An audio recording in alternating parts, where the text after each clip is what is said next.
ഞാൻ കുഞ്ഞൻ. ഞാനൊരു പാവമാണ്. പാവമെന്ന് പറഞ്ഞാൽ പോരാ, ഒരു പഞ്ചപാവമാണ്. എൻ്റെ അമ്മയ്ക്ക് ഞങ്ങൾ 4 മക്കളിൽ ഏറ്റവും ഇഷ്ടം എന്നോടാണ്. കാരണം എന്താണെന്നറിയാമോ? അമ്മ എന്തു പറഞ്ഞാലും ഞാൻ അതേപോലെ അനുസരിക്കും. മാത്രമല്ല, ഞങ്ങളുടെ ഉടമയ്ക്കും ഏറ്റവും ഇഷ്ടം എന്നോടാണ്. അതെന്താണെന്നറിയാമോ? അവരെന്നെ എപ്പോൾ എടുത്താലും ഞാൻ അവരുടെ മടിയിൽ ഒരു കുഞ്ഞു വാവയെപ്പോലെ ഇരിക്കും. അതവർക്ക് ഒരുപാട് ഇഷ്ടമാണ്. എന്നാൽ നേരത്തെ അങ്ങനെ അല്ലായിരുന്നു കേട്ടോ. ഞാനൊരു കുഞ്ഞു വാവയായിരിക്കുന്ന സമയത്ത് അവരെൻ്റെ അടുത്ത് വരുമ്പോൾ എനിക്ക് വളരെ ഭയമായിരുന്നു. ഞാൻ സർവ്വശക്തിയും എടുത്ത് എൻ്റെ കുഞ്ഞു കൈകൾ കൊണ്ട് ഞാനവരെ അടിക്കാൻ ശ്രമിച്ചിട്ടുണ്ട്. അപ്പോഴാണ് അമ്മ എന്നോട് ആ കാര്യം പറഞ്ഞു തന്നത്. കുഞ്ഞാ, നീ എന്തിനാണ് അങ്ങനെ ചെയ്യുന്നത്? അവരോടൊരിക്കലും അങ്ങനെ ചെയ്യാൻ പാടില്ല. അവർ നമ്മുടെ ഉടമയാണ്. അവർ വളരെ പാവമാണ്. പണ്ട്, വളരെ പണ്ട്, ഞാനും നിന്നെപ്പോലെ കുഞ്ഞു വാവയായിരിക്കുന്ന സമയത്ത് എന്നെ ആരോ റോട്ടിൽ ഉപേക്ഷിച്ചു പോയി. വിശന്ന് തളർന്ന് എങ്ങോട്ട് പോകണമെന്നറിയാതെ പലരുടെയും അടുത്ത് ഞാൻ ചെന്നു. പക്ഷേ എല്ലാവരും എന്നെ ആട്ടിയോടിച്ചു. ഒടുവിൽ വിശന്ന് തളർന്ന് ഞാൻ ഈ വീട്ടുമുറ്റത്തെത്തി. ഈ വീട്ടുകാരെന്നെ വളരെ സഹതാപത്തോടെ നോക്കി. അവരെനിക്ക് കഴിക്കാൻ ഭക്ഷണവും വെള്ളവും തന്നു. കിടക്കാനൊരിടം തന്നു. എന്നെ അവർ വളരെ സ്നേഹത്തോടെ പരിചരിച്ചു. പതുക്കെ പതുക്കെ ഞാൻ എൻ്റെ ആരോഗ്യം വീണ്ടെടുത്തു. ഞാൻ വലുതായി.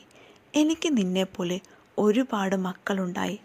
അവരെയെല്ലാം സംരക്ഷിച്ചതും ഈ വീട്ടുകാരാണ്. അതുകൊണ്ട് നമ്മളെന്നും ഇവരോട് നന്ദിയുള്ളവരായിരിക്കണം. അപ്പോഴാണ് എനിക്ക് മനസ്സിലായത്. പിന്നീട് അവർ വരുമ്പോഴൊക്കെ ഞാനൊരു കാര്യം ശ്രദ്ധിച്ചു. അവരെൻ്റെ അടുത്തേക്ക് കൈകൾ കൊണ്ടുവരുന്നത് എന്നെ ഉപദ്രവിക്കാനല്ല, എന്നെ തലോടാനാണ്.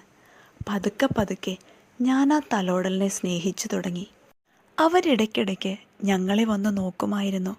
ഞങ്ങൾ സുരക്ഷിതരാണോ എന്നറിയാൻ വേണ്ടിയായിരുന്നു അത്.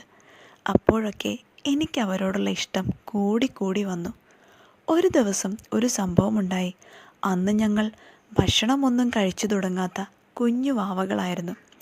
അന്നവർ റൂമിലേക്ക് വന്നതും ഒരുപാട് ഭക്ഷണമൊക്കെ എൻ്റെ അമ്മയ്ക്ക് വേണ്ടി കൊണ്ടുവന്നു വെച്ചു.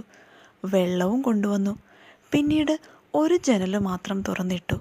അതിനുശേഷം റൂമിൻ്റെ വാതിൽ പുറമേ നിന്ന് പൂട്ടിയിട്ട് പോയി. എന്താണെന്ന് എനിക്ക് മനസ്സിലായില്ല. പിന്നീടാണ് എനിക്ക് മനസ്സിലായത് അവരെവിടേക്കോ യാത്ര പോയതാണ്. എത്ര ദിവസം കഴിഞ്ഞായിരിക്കും അവർ മടങ്ങിയെത്തുക? അതോ ആലോചിച്ച് ഞാൻ ഒരുപാട് വിഷമിച്ചു. അവർ പോയതുകൊണ്ട് തന്നെ അമ്മ പുറത്തേക്കൊന്നും പോകാതെ ഞങ്ങളുടെ കൂടെ തന്നെ ഉണ്ടായിരുന്നു. കുറേ സമയം കഴിഞ്ഞപ്പോൾ അമ്മ എന്തോ ആവശ്യത്തിന് ജനൽ വഴി പുറത്തേക്ക് പോയി. അമ്മ വരുന്നതും കാത്ത് ഞങ്ങളിരുന്നു. കുറച്ചു കഴിഞ്ഞപ്പോൾ രാത്രിയാവാൻ തുടങ്ങി. എനിക്ക് ഭയം കൂടി വന്നു. കാരണം ഇരുട്ടിനെ എനിക്ക് ഒരുപാട് ഭയമായിരുന്നു. നല്ല രാത്രിയായി കഴിഞ്ഞപ്പോൾ എൻ്റെ ഭയം ഇരട്ടിച്ചു. ഏതെങ്കിലും പൂച്ച ഭീകരന്മാർ ഞങ്ങളെ വന്ന് ആക്രമിക്കുമോ എന്ന് ഞാൻ ഭയപ്പെട്ടു. കുറച്ചു കഴിഞ്ഞപ്പോൾ ജനലിനടുത്ത് എന്തോ ശബ്ദം കേട്ടു. മറ്റേതെങ്കിലും പൂച്ചകളായിരിക്കുമോ? ഞാൻ ഉറക്കെ കരഞ്ഞു.